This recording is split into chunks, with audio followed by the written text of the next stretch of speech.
একসময় গারো পাহাড়ের বিস্তীর্ণ বনাঞ্চল ছিল হাতির অবাধ বিচরণভূমি। তবে সময়ের সঙ্গে বনভূমি দখল ও কৃষিজমিতে রূপান্তরের ফলে হাতির স্বাভাবিক বাসস্থান সংকুচিত হয়ে পড়েছে।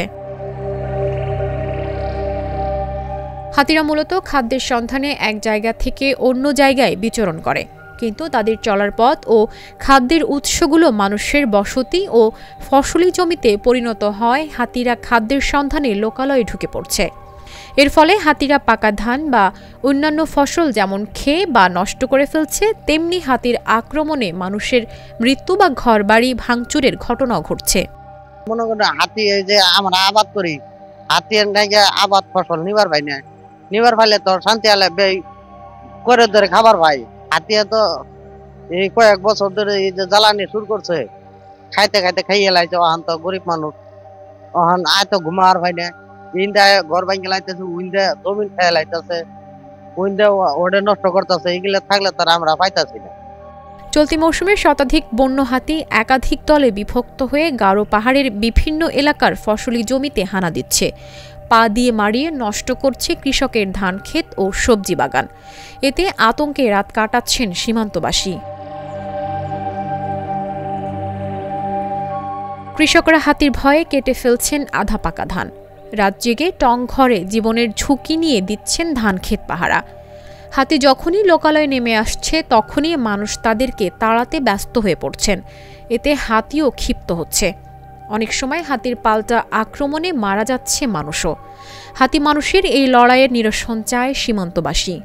প্রতি বছর আমরা ঋণপাতি করে দাঁড় দূর করে আমরা খেত লাগাই, আমরা কাটা পাই না, লস খাই। এবার দেখি কাটটা যদি ঋণপাতি দিবার পাই, এর লেগে আগে কাঁচা বাসা কাটতে আলতাছে যাই থাকে। তখন খেত খোলা লাগাইছি, কুম্বালা হাতি আইসা আইরা এগুলো নষ্ট করে ফেলা। এখন তো বলতে পারবো না, আইতাছে যাইতাছে, কুম্বালা খেত না আমি নিজেও বলতে পারবো। হাতি মানুষের দ্বন্দ্ব পুরোপুরি নির্মূল করা সম্ভব না, তবে হাতি মানুষের দ্বন্দ্ব কমাতে এলিফ্যান্ট রেস্কিউ টিম গঠন করে হাতিকে বনে ফিরিয়ে নিতে কাজ করছে স্থানীয় বন বিভাগ। পাশাপাশি গারো পাহাড়ে হাতি ও মানুষের সহাবস্থান নিশ্চিত করতে মানুষকে সচেতন করা হচ্ছে। বৃহত্তর ময়মনসিংহ অঞ্চলে আমাদের যে গারো পাহাড়ের পাশে যে বনটা রয়েছে, এই বনটা বহুকাল থেকে হাতির বিচরণ ছিল, কিন্তু মানে অল্প সময়ের জন্য হাতিগুলো এখানে আসছে। এখন বেশিরভাগ সময় দেখা যাচ্ছে যে প্রায় 8 থেকে 9 মাস হাতি অবস্থানে থাকছে।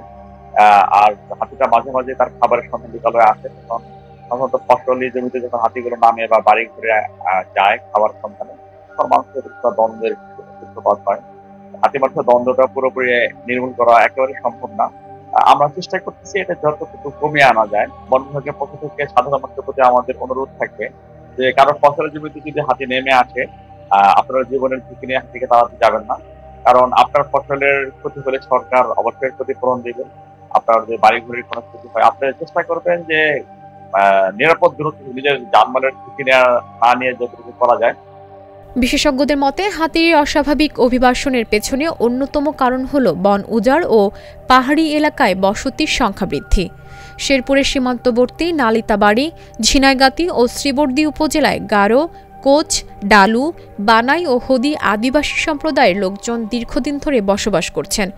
সময়ের সঙ্গে তাদের সংখ্যা বেড়েছে এবং বনভূমি দখল করে বসতি গড়ে তোলা হয়েছে। এতে বনাঞ্চল সংকুচিত হয়ে হাতির আবাসস্থল প্রায় ধ্বংসের পথে। ফলে হাতির দল বাধ্য হয়ে মানুষের এলাকায় আসছে আর সংঘাত সৃষ্টি হচ্ছে। Channel S news desk.